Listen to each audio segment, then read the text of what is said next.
இன்னைக்கு போதி நர்சரி கார்டன்ல ஹோம் கார்டன் செட்டப் எப்படி பண்றது அப்படிங்கிறத பத்தி தான் பார்க்க போறோம். ஏற்கனவே கார்டன் செட்டப்பை எப்படி பண்ணியிருக்கோம் அப்படிங்கிறத பார்த்துக்கிட்டே பேசலாம் வாங்க.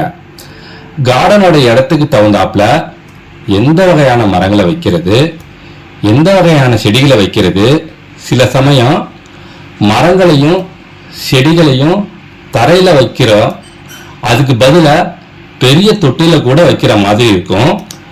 அதுக்கு தகுந்தாப்புல எந்த விதமான நம்ம ஃபைபர் பாட்டை செலக்ட் பண்றது, சில சமயம் பார்த்தீங்கன்னா புல்வெளிகளை அமைச்சு அதுக்கு மேல சிலைகளையோ இல்லைன்னா இந்த மாதிரி வாட்டர் ஃபவுண்டன் கூட எப்படி அமைக்கிறது அப்படின்னு பார்க்கலாம். பெரிய இடங்களா இருந்தா அதுக்கு தகுந்தாப்புல வாட்டர் ஃபவுண்டனை நம்ம அமைக்கணும். சிறிய இடங்களா இருந்தா இந்த மாதிரி மார்பிளான வாட்டர் ஃபவுண்டனை கூட நம்ம பயன்படுத்தலாம். எங்களுடைய முதல் நோக்கம் நாங்க வச்ச செடிகளும் மரங்களும் எத்தனை வருடங்கள் ஆனாலும் கூட அது இறக்கக்கூடாது அப்படிங்கிறது தான் எங்களுடைய முக்கியமான நோக்கம். எங்களுடைய கூகுள் ரிவ்யூ நல்லா இருக்கு அப்படின்னா செடிகளையும் மரங்களையும் குறைஞ்ச விலையில கொடுக்கறதுனால மட்டும் இல்ல, இடத்துக்கு தகுந்தாப்புல எந்த செடிகளை வைக்கிறது, எந்த மரங்களை வைக்கிறது அப்படிங்கிறத முக்கியமா கவனிப்போம்.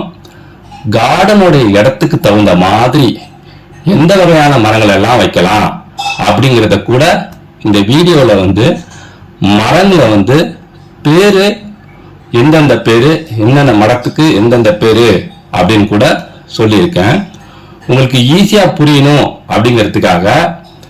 அதே மாதிரி கார்டன்ல செடியை வைக்கணும் அப்படின்னா எந்த மாதிரியான செடிகள் எல்லாம், அதிலேயே செடிகளை ரெண்டு வகையா பிரிக்கலாம். இன்டோர் பிளான்ட், அவுட்டோர் பிளான்ட் அப்படின்ட்டு வெயில் படக்கூடிய இடத்துக்கு தகுந்தாப்புல நம்ம செடிகளை அமைச்சுக்கலாம். லேண்ட்ஸ்கேப் அப்படின்னு பார்த்தீங்கன்னாலே மரத்துக்கு தகுந்தாப்புல பெரிய வகையான ஃபைபர் பாட்டுகளை தேர்ந்தெடுக்கும் போதுதான் அந்த மரத்துக்கு தேவையான சத்துக்கள் கிடைக்கும். வெயில் அதிகப்படக்கூடிய இடமா இருந்தா இந்த மாதிரி மெக்சிகன் கிராஸை நம்ம பயன்படுத்தலாம். சில சமயம் வெயில் கம்மியா படக்கூடிய இடமா இருந்தா ஷேட் கிராஸ் இல்லைன்னா பேர்ல் கிராஸ் அப்படிங்கிறத சூஸ் பண்ணி வச்சாதான் நல்லா வரும்.